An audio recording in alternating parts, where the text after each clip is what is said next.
என்ன விளையாடுறீங்களா? எப்ப பாருங்க அடியில இருந்து தப்பிக்கிறீங்களே தவிர நீங்க திரும்பி அடிக்க மாட்டேங்கிறீங்க. இப்படி சுத்தி சுத்தி டான்ஸ் ஆடிக்கிட்டே இருந்தீங்கன்னா உங்க உண்மையான சக்தி என்னன்னு நான் எப்படி தெரிஞ்சுப்பேன்? அப்ப சரி, என் சக்தியை நான் காட்டணும்னா அதுக்கு தகுதியான சக்தி உங்ககிட்ட இருக்கான்னு நான் தெரிஞ்சுக்கணும். அப்படியா? எனக்குள்ள இன்னும் நிறைய சக்தி இருக்கு. அதத்தான் இப்ப பார்க்க போறீங்க. என்ன இது? கொஞ்சம் கூட அவர் பயப்படவே இல்லை. சரி, என்னதான் பண்றாருன்னு பாப்போம்.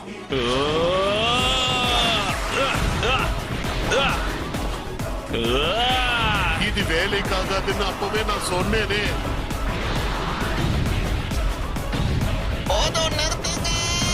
சூப்பர் சைன் 2 மோட்ல கூட என்னால அவர் கிட்ட கூட நெருங்கவே முடியலையே.